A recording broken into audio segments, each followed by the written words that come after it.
dan semangat. Kembali lagi bersama Ibu Rama dalam pembelajaran biologi.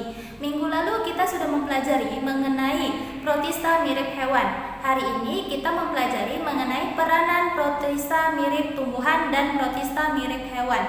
Tujuan pembelajaran kita hari ini yaitu kalian mampu memahami peranan-peranan pada protista mirip tumbuhan dan protista mirip hewan.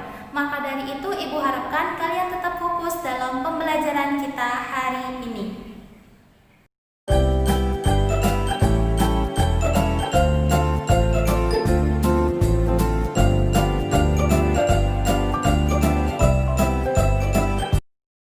Peranan protista mirip tumbuhan terbagi atas dua, yaitu peran yang menguntungkan dan peranan yang merugikan.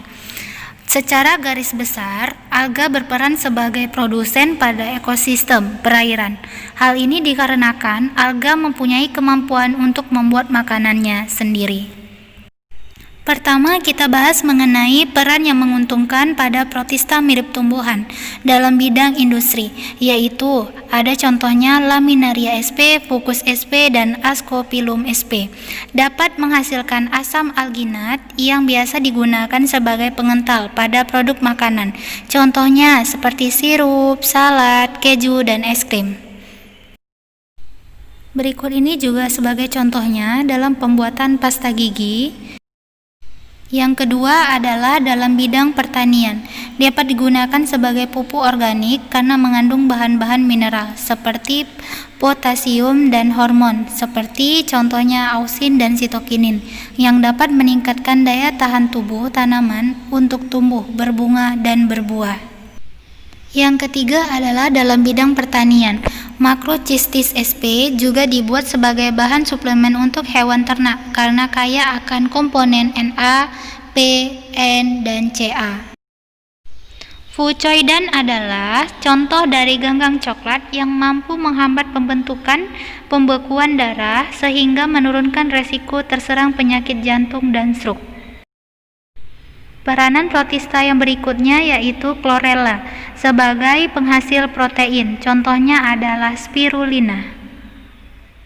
Selanjutnya kita bahas mengenai peranan kerugian pada alga, di mana ledakan populasi alga adalah suatu kondisi di mana populasi alga, pada umumnya alga mikroskopis, yang di dalam ekosistem perairan mengalami peningkatan populasi dikarenakan perubahan kondisi lingkungan. Umumnya spesies ini terlibat hanya sedikit. Ledakan populasi alga dapat menyebabkan perubahan warna pada ekosistem perairan dengan warna yang sesuai dengan jenis alga tersebut. Selanjutnya kita bahas mengenai peranan-peranan protozoa, terbagi juga atas dua, yaitu peran yang menguntungkan dan peranan yang merugikan. Protozoa yang hidup di air tawar dan air laut merupakan zooplankton yang menjadi salah satu sumber makanan bagi hewan air termasuk udang, ikan, kepiting yang secara ekonomis bermanfaat bagi manusia. Peran yang menguntungkan pada protozoa yang pertama yaitu foraminifera. Kerangkanya yang telah kosong mengendap di dasar laut membentuk tanah yang berguna sebagai petunjuk adanya minyak bumi. Berikutnya yaitu ada radiolaria. Kerangkanya jika mengendap di dasar laut menjadi tanah radiolaria dapat digunakan sebagai bahan penggosok. Selanjutnya kita bahas mengenai peranan yang merugikan pada protozoa. Protozoa dapat ditemukan di mana-mana karena termasuk organisme kosmopolit. Oleh karena itu, beberapa jenis protozoa dapat mengancam kesehatan manusia karena dapat menyebabkan suatu penyakit. Yang pertama yaitu protozoa Toxoplasma gondii. Parasit ini bisa menginfeksi mayoritas hewan dan burung. Parasit ini bisa ditemukan pada kotoran kucing yang terinfeksi serta daging binatang yang terinfeksi. Pada ibu hamil, menyebabkan gangguan kehamilan seperti keguguran, kelahiran mati, dan menimbulkan kerusakan otak, kehilangan pendengaran, dan gangguan penglihatan pada bayi pada saat atau beberapa bulan atau tahun setelah dilahirkan. Selanjutnya yaitu Protozoa Plasmodium sp, penyebab penyakit malaria, penyakit infeksi yang menular yang menyebab karena gigitan nyamuk. Penderita malaria akan mengeluhkan gejala demam dan menggigil. Walaupun mudah menular oleh gigitan nyamuk, malaria bisa sembuh secara total bila ditangani dengan tepat.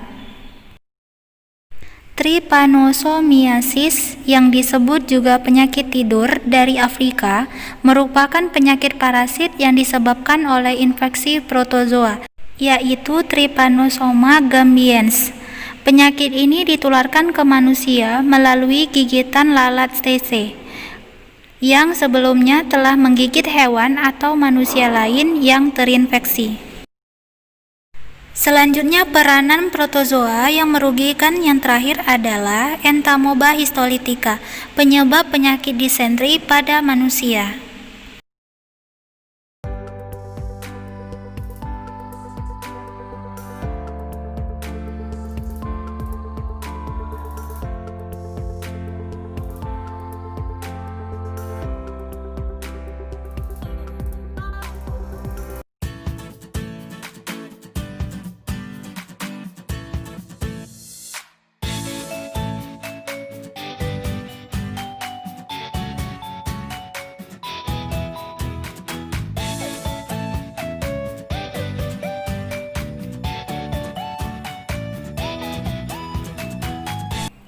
Setelah anak ibu sudah mempelajari mengenai materi kita hari ini, dapat kita simpulkan yang pertama, peranan protista mirip tumbuhan, contohnya chlorella, dapat diolah menjadi sumber protein, vitamin, dan antibiotik.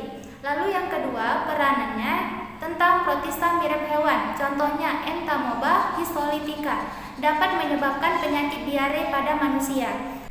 Minggu depan kita akan membahas mengenai praktikum protista. Ada protista mirip jamur, protista mirip tumbuhan, dan protista mirip hewan. Oleh sebab itu, Ibu ingatkan kembali kepada kalian, tetap jaga kesehatan, jaga jarak, dan jangan lupa menggunakan masker ketika keluar rumah, dan sampai jumpa.